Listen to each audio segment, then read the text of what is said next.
പ്പെടുത്തുന്ന ഇബ്നു തൈമിയ്യ പറയുന്നത് എന്താണെന്നോ, അഹ്ലുസുന്നത്തി വൽ ജമാഅത്ത്, ആ സുന്നത്ത് ജമാഅത്തിന്റെ ആളുകൾ എന്ന് പറഞ്ഞാൽ ഹും സലഫുൽ ഉമ്മത്തി വ അയിമ്മത്തുഹാ, ഈ സമുദായത്തിലുള്ള ഇമാമുകളും ഈ സമുദായത്തിൽ കഴിഞ്ഞു പോയ പൂർവീകരുമാകുന്നു. അവരെ അംഗീകരിക്കുന്നവർക്കാണ് അഹ്ലുസുന്നത്തി വൽ ജമാഅത്ത് എന്ന് പറയുക. അല്ലാഹുവിന്റെ റസൂൽ പറയുന്നതോ ആ അഹ്ലുസുന്നത്തി വൽ ജമാഅത്ത് മാത്രമേ സ്വർഗ്ഗത്തിലേക്ക് പോവുകയുള്ളൂ. ഇതോടെ ചിത്രം വ്യക്തമാവുകയാണ്. ഈ പൂർവീകർ പഠിപ്പിച്ച, ഇമാമുകൾ പഠിപ്പിച്ച ഖുർആനിനെ കുറിച്ചും സുന്നത്തിനെ കുറിച്ചും വളരെ കൂടുതൽ ആഴത്തിൽ പഠിച്ചിട്ടുള്ള മഹാത്മാക്കളാണ് കഴിഞ്ഞുപോയ ഇമാമുകൾ. ലക്ഷക്കണക്കിന് ഹദീസ് പാണ്ഡിത്യമുള്ള മഹാമനീഷികളാണവർ. ആ മദ്ഹബിന്റെ ഇമാമുകൾ ഉൾപ്പെടെയുള്ള ഇമാമുകൾ അവർ പഠിപ്പിച്ച ആശയമാണ് യഥാർത്ഥ ഇസ്ലാം എന്ന് പറയുന്നത്. അവർ ഖുർആൻ അറിയാത്തവരല്ല, അവർ ഹദീസ് അറിയാത്തവരല്ല, പ്രമാണം അറിയാത്തവരല്ല. അവർ പഠിപ്പിച്ച 14 നൂറ്റാണ്ട് കാലം മുസ്ലിമീങ്ങൾ അനുവർത്തിച്ചു വന്ന ആശയങ്ങളുണ്ടല്ലോ, ആ ആശയങ്ങളാണ് അഹ്ലുസുന്നത്തി വൽ ജമാഅത്ത് അല്ലെങ്കിൽ ദീൻ എന്ന് പറയുന്നത്. പ്രിയപ്പെട്ട സഹോദരന്മാരെ, ഈ വിഷയം നമ്മൾ അടിസ്ഥാനപരമായി മനസ്സിലാക്കിയാൽ ഒരു കാര്യം നമുക്ക് ബോധ്യപ്പെടും. അഹ്ലുസുന്നത്തി വൽ ജമാഅത്തും ബിദ്അത്തുകാരും തർക്കമുള്ള വിഷയങ്ങൾ ഏതേത് എടുത്ത് പരിശോധിച്ചു നോക്കിയാലും ഈ പറഞ്ഞ പൂർവീകരുടെ പാരമ്പര്യവും പൈതൃകവും നമുക്കറിയാം. അത് സുന്നികളോട് കൂടെ മാത്രമേ ഉള്ളൂ. ഓരോന്ന് വിശദീകരിക്കാൻ ഇവിടെ സമയമില്ല. എന്നാലും ഞാൻ ചില സാമ്പിളുകൾ നിങ്ങളെ ശ്രദ്ധയിൽപ്പെടുത്തട്ടെ. സുന്നികളും അല്ലാത്തവരും തമ്മിൽ തർക്കമുള്ള ഒരുപാട് വിഷയങ്ങളുണ്ടല്ലോ. വളരെ പ്രധാനപ്പെട്ട വിഷയങ്ങൾ തന്നെ പലതുമുണ്ട്. നമുക്കറിയാം, വെള്ളിയാഴ്ച നിർവഹിക്കുന്ന ജുമുഅയുടെ ഖുതുബ, ആ വെള്ളിയാഴ്ച നിർവഹിക്കുന്ന ഖുതുബ പൂർവീകരായി നമുക്ക് ലഭിച്ചിട്ടുള്ളത്, അവരെല്ലാവരും പഠിപ്പിച്ചിട്ടുള്ളത് ഖുതുബ അറബിയിൽ മാത്രമേ പറ്റുകയുള്ളൂ എന്നാണ്. നമുക്കെല്ലാവർക്കും അറിയാവുന്ന കാര്യമാണ്. 14 നൂറ്റാണ്ട് കാലത്തെ മുസ്ലിം പാരമ്പര്യമെടുത്ത് പരിശോധിച്ചാലും ഖുതുബ അറബിയിലല്ലാതെ നിർവഹിച്ച ചരിത്രം നമുക്ക് കണ്ടെത്താൻ കഴിയുന്നില്ല. എല്ലാവരും ലോകത്ത് മുഴുവനും ഖുതുബ അറബിയല്ലാത്ത ഭാഷയിൽ നിർവഹിച്ചിട്ടില്ല. ലോകത്ത് ഖുതുബ അറബിയല്ലാത്ത ഭാഷയിൽ ആദ്യമായി നിർവഹിച്ചിട്ടുള്ളത് എവിടെയാണെന്ന് അറിയാമോ? തുർക്കിയിലെ മുസ്തഫ കമാൽ പാഷ എന്ന് പറയുന്ന വ്യക്തിയാണ്. മുസ്തഫ കമാൽ പാഷ അദ്ദേഹം തുർക്കി റിപ്പബ്ലിക്കിന്റെ പ്രസിഡന്റായി രംഗത്ത് വന്ന സാഹചര്യത്തിലാണ് അവിടെ ആദ്യമായി ഖുതുബ തുർക്കി ഭാഷയിൽ നിർവഹിക്കുന്നത്. ഖുതുബ മാത്രമല്ല, അവിടെ ദിക്റുകൾ അങ്ങനെ തന്നെയായിരുന്നു. അവിടെയുള്ള ബാങ്ക് തുർക്കി ഭാഷയിലായിരുന്നു, നിസ്കാരം ഖുതുബ തുർക്കി ഭാഷയിലായിരുന്നു. എല്ലാം തുർക്കി ഭാഷയിലാക്കുന്നതിന് വേണ്ടി മുസ്തഫ കമാൽ പാഷ എന്ന് പറയുന്ന വ്യക്തി, അദ്ദേഹം ചരിത്രത്തിൽ കുപ്രസിദ്ധനാണ്. ഞാൻ വിശദീകരിക്കേണ്ടതില്ലല്ലോ ചരിത്ര വിദ്യാർത്ഥികൾക്ക്.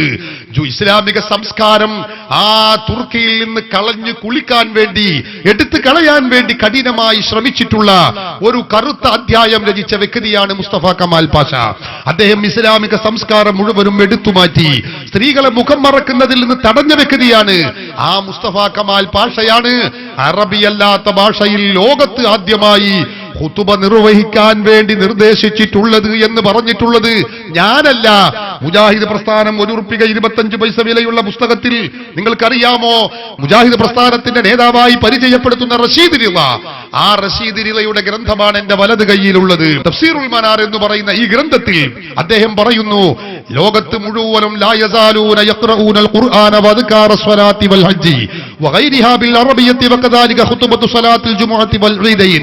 ലോകത്ത് ദിക്റുകളും ഖിറാഅത്തുകളും ഖുതുബകളും എല്ലാം അറബി ഭാഷയിലായിരുന്നു എക്കാലത്തും നിർവഹിച്ചിട്ടുള്ളത്. ഇല്ലാ മാ ശദ്ദത് ബിഹിൽ ഹുകൂമത്തുൽ കമാലിയത്തു തുർക്കിയ ഫഅമറത്തുൽ ഖുതബാ ബിഅൻ യഖ്തുബു ബിതുർക്കിയത്തി തംഹീദൻ ലിസ്വലാത്തി ബിഹാ ലിഖൽഇ റിബഖത്തുൽ ഇസ്ലാം.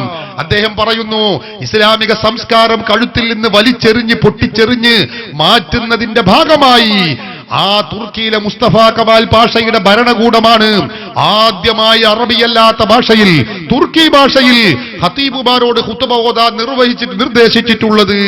ലോകത്ത് അതിനു മുമ്പ് ഇങ്ങനെ ഒരു സംസ്കാരമില്ല, ഒരു പാരമ്പര്യമില്ല. ഇതെന്നാ നിർവഹിക്കുന്നത് 1920-കൾക്ക് ശേഷമാണ്. മുസ്തഫ കമാൽ പാഷ തുർക്കി റിപ്പബ്ലിക്കിന്റെ പ്രസിഡന്റ് ആകുന്നത് എന്ന് ചരിത്ര വിദ്യാർത്ഥികൾക്കറിയാം. 1920-കൾക്ക് ശേഷമാണ് സഹോദരന്മാരെ ലോകതലത്തിൽ ഖുതുബ അറബിയല്ലാത്ത ഭാഷയിൽ നിർവഹിച്ചിട്ടുള്ളത് എന്ന് ഞാൻ പറയുന്നതല്ല. KNM എന്ന് പറയുന്ന മുജാഹിദ് പ്രസിദ്ധീകരിച്ച ഈ പുസ്തകത്തിൽ അവരുടെ നേതാവെന്ന് അവർ പരിചയപ്പെടുത്തിയ റഷീദ് റിള എഴുതിയ പുസ്തകത്തിലാണത് പറഞ്ഞിട്ടുള്ളത്. ലോക മുസ്ലിമീങ്ങളെല്ലാവരും അറബി ഭാഷയിലാണ് നിർവഹിച്ചിട്ടുള്ളത്. ഈ പാരമ്പര്യത്തിൽ നിന്ന് മുസ്ലിങ്ങളെ വലിച്ചു മാറ്റുന്നതിന് വേണ്ടി തുർക്കിയിലെ മുസ്തഫ കമാൽ പാഷയുടെ ആ ചര്യ കേരളത്തിൽ നടപ്പാക്കുന്നതിന് വേണ്ടിയാണ് കേരളത്തിലെ മുജാഹിദുകൾ അവർ സ്വന്തമായി പള്ളികൾ ഉണ്ടാക്കുന്നത്. 50, 60, 100, 200, 300 വർഷം പഴക്കമുള്ള പള്ളികൾ നമ്മുടെ നാടുകളിൽ ഉണ്ടായിട്ട് ആ പള്ളികൾക്ക് ബദലായി സമാനമായി മുജാഹിദുകൾ പുതിയ പള്ളികൾ ഉണ്ടാക്കുകയാണ്. എന്തിനു വേണ്ടി? പൂർവീകരാൽ നിലനിന്ന് വരുന്ന അറബിയിലുള്ള ഖുതുബ ഇല്ലാതെയാക്കാൻ വേണ്ടി. നിങ്ങൾക്കറിയാമോ, ഞാൻ പ്രമാണങ്ങളിലേക്ക് കടക്കുന്നില്ല. ഈ വിഷയത്തെക്കുറിച്ച് കേരളത്തിൽ മുജാഹിദ് പ്രസ്ഥാനം കേരളത്തിൽ സ്ഥാപിച്ച വ്യക്തിയാണ് KM മൗലവി. KM മൗലവി എഴുതിയ ജുമുഅ ഖുതുബ എന്ന് പറയുന്ന പുസ്തകമുണ്ട്. കേരള നദ്വത്തുൽ മുജാഹിദീൻ പുറത്തിറക്കിയിട്ടുള്ള പുസ്തകമാണിത്. നിങ്ങൾക്ക് സ്ക്രീനിലൂടെ കാണാം. വില 3 രൂപ മാത്രമാണുള്ളത്. ഈ പുസ്തകത്തിന്റെ 23-ാമത്തെ പേജിൽ അദ്ദേഹം ഇതിൽ വ്യക്തമായി രേഖപ്പെടുത്തി വെച്ചത് കാണാൻ കഴിയും. എങ്കിലും ഇവിടെ ശ്രദ്ധിക്കേണ്ടുന്ന ഒരു കാര്യമുണ്ട്. അറബിയിലുള്ള ഫത്വയുടെ വിവർത്തനമാണിത്. വലാകിൻ ഹൗലാ ശൈഉൻ ആഖർ യംബഗിൽ ഇൽതിഫാതു ഇലൈഹി വഹുവ അന്നാ ലം നജിദ് ഫീ കിതാബിൻ മിനൽ കുതുബി അന്ന സലഫ മിന സ്വഹാബത്തി വത്താബിഈന വമൻ ബഅദഹും. ഈ KM മൗലവി പറയുന്നു, എങ്കിലും ഇവിടെ ശ്രദ്ധിക്കേണ്ടുന്ന മറ്റൊരു കാര്യമുണ്ട്. സ്വഹാബികൾ, താബിഉകൾ, താബിഉകൾ എന്നീ സൽവൃത്തരായ മുൻഗാമികൾ അനറബി നാടുകളിൽ, അറബിയല്ലാത്ത നാടുകളിൽ മതപരമായ പ്രസംഗങ്ങൾ, അതായത് ഖുതുബത്തുൽ മശ്റൂഅ എന്ന് പറഞ്ഞ ശർആക്കപ്പെട്ട ഖുതുബകൾ നിർവഹിക്കുന്ന സന്ദർഭത്തിൽ റുക്നുകൾ അറബിയിൽ പറഞ്ഞ് വിവർത്തനം ചെയ്യുകയും തുടർന്നുള്ള ഭാഗങ്ങൾ നാട്ടുകാരുടെ ഭാഷയിൽ പറയുകയും ചെയ്തിരുന്നുവെന്ന് ഏതെങ്കിലും ഒരു ഗ്രന്ഥത്തിൽ നാം കണ്ടിട്ടില്ല. ഖുതുബ അറബിയല്ലാത്ത ഭാഷയിൽ ഇവിടെ നിർവഹിച്ചതായി അനറബി നാടുകളിൽ, അറബിയല്ലാത്ത നാടുകളിൽ വരെ അറബിയിലല്ലാതെ നിർവഹിച്ച ചരിത്രമില്ലെന്ന് പറയുന്നത് ഞങ്ങളല്ല, കേരളത്തിൽ ഈ പ്രസ്ഥാനമുണ്ടാക്കിയ KM മൗലവിയാണ് പറയുന്നത്. ഈ പുസ്തകം പ്രസിദ്ധീകരിച്ചിട്ടുള്ളത് കേരള നദ്വത്തുൽ മുജാഹിദീനാണ്.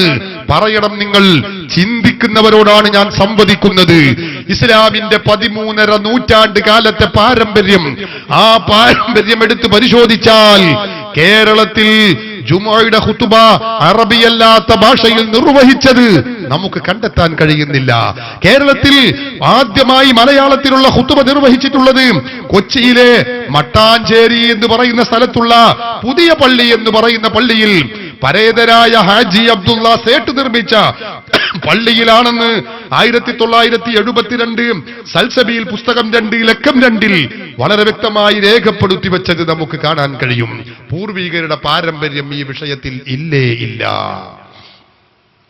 ഇനി നിങ്ങൾ നോക്ക്, തർക്കമുള്ള ഒരു വിഷയം. ജുമുഅയുടെ ഖുതുബയുടെ മുമ്പ് നമ്മൾ നിർവഹിക്കുന്നു നമ്മുടെ പള്ളികളിലൊക്കെ 2 ബാങ്കാണ് വെള്ളിയാഴ്ച ദിവസം. ഒന്ന് സമയമാകുമ്പോ 12:22 ഒരു ബാങ്ക് അല്ലേ, മറ്റൊരു ബാങ്ക് ഖത്തീബ് മിമ്പറിൽ കയറി ഖത്തീബ് സലാം പറഞ്ഞിരുന്നാൽ മുഖ്രി മുഅദ്ദിൻ കൊടുക്കുന്ന 2ാമത്തെ ബാങ്ക്. ഈ ബാങ്കിൽ ആദ്യം കൊടുക്കുന്ന ബാങ്ക് അത് നമുക്കറിയാമല്ലോ, ആ ബാങ്ക് റസൂലുള്ളാഹി തങ്ങളുടെ കാലഘട്ടത്തിൽ ആവശ്യമുണ്ടായിരുന്നില്ല. അതിനാൽ അന്നത് ഉണ്ടാവുകയും ചെയ്തിരുന്നില്ല. പിന്നെ ജനങ്ങൾ വർദ്ധിച്ചു. മദീനയുടെ പ്രാന്തപ്രദേശങ്ങളിൽ വരെ ജനങ്ങൾ തിങ്ങി താമസിക്കാൻ തുടങ്ങി. അപ്പോൾ സെത്താൻ വൈകുന്ന സന്ദർഭമായപ്പോ മഹാനായ സയ്യിദുനാ ഉസ്മാൻ ഇബ്നു അഫ്ഫാൻ റളിയല്ലാഹു അൻഹു സമയമാകുമ്പോൾ ഒരു ബാങ്ക് കൊടുക്കാൻ നിർദ്ദേശിക്കുന്നു. ഞാൻ പറയുന്നതല്ല, സഹീഹുൽ ബുഖാരിയാണ് ഇത് രേഖപ്പെടുത്തി വെക്കുന്നത്.